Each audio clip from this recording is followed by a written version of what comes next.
the end.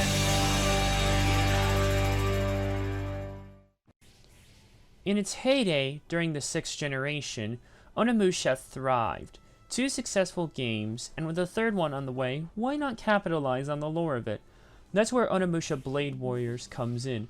Released exclusively on the PS2 like the majority of Onimusha titles, Blade Warriors was released shortly before Onimusha 3 on November 27th, 2003 for Japan, March 24th, 2004 for North America, and June 4th, 2004 for Europe. Unlike the other titles in the series, this is a fighting game in the vein of games like Super Smash Bros. With the Onimusha lore though, can it thrive? Let's take a look. The main story of the game takes place months after Onimusha 2 and years before Onimusha 3. In between that span of time, main bad guy Oda Nobunaga wants to try another conquest to, you guessed it, take over the world.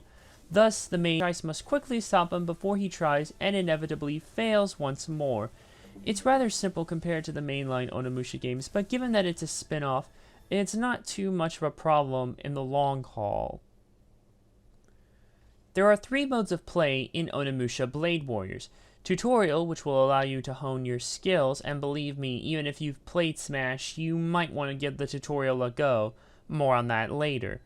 You also have Versus Mode, which allows you to battle with a friend, or up to 4 if you have a multi-tap. You also have Custom VS, which is pretty much Versus Mode, but you can use your leveled up characters from Story Mode. That leads me into said Story Mode being the main mode of the game. Now, if you've ever played the Adventure Mode from Super Smash Bros. Melee, it's basically like that. You'll have about 10 stages to go through, with stage 10 being the final showdown with Nobunaga himself. Like Adventure Mode in Melee, it's not really deep and won't take you long to beat, but maybe that's what they had in mind if the gameplay is anything to go by. The difference between Smash and this game is that unlike Smash, you defeat your opponents the same way you would any other fighting game, drain the opponent's health down to 0.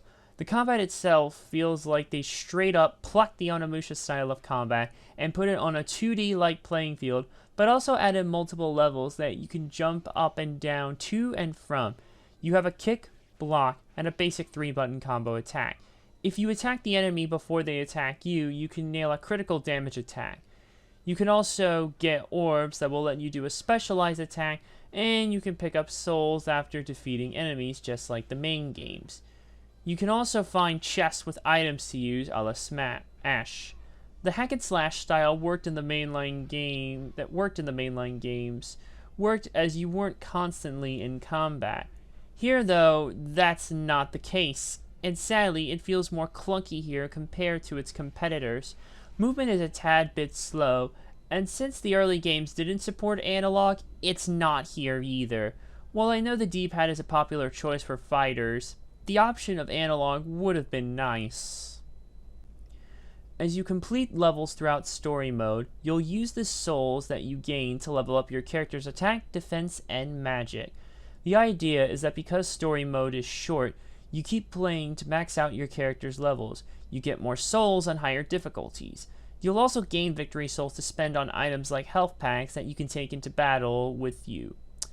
You'll also get new weapons if you fulfill certain conditions. Some weapons do have cool advantages, so keep an eye out for many of them. Yeah, I really wasn't kidding when I said take the Onimusha style of gameplay and pluck it into a fighter. The graphics look pretty good. Onimusha has always had well-designed arenas/areas with awesome aesthetics, good colors and lighting, good-looking models for the time, and all of that pretty much carries over here as you would expect. While the PS2 was weaker compared to the Xbox, what's here is never dull, and there's bound to be something that catches your eye. The sound is also very good as well. Sound effects match the action very well, and the music is very fitting for combat. The voice acting itself is also good, which, given when it was released and who it came from, may be surprising, but it works well as it fits the action, and even though some of the villains can be campier at times, it's also never dull. Controls also function as they should, despite the slowness of the gameplay. As you continue to progress throughout the game, you'll unlock additional characters. You can even unlock Mega Man.exe and Zero, which is cool. Onimusha Blade Warriors is a good spin-off for Onimusha fans, getting to play as not just the main characters, but also the side characters. As a fighting game, it's good, but not anything spectacular. While the look and feel of Onimusha is still there, the actual gameplay itself leaves a little more to be desired, as it's not as fast as other games of its kind.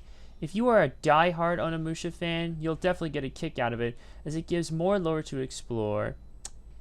Now, if you're not an Onimusha fan, you may want to proceed with caution.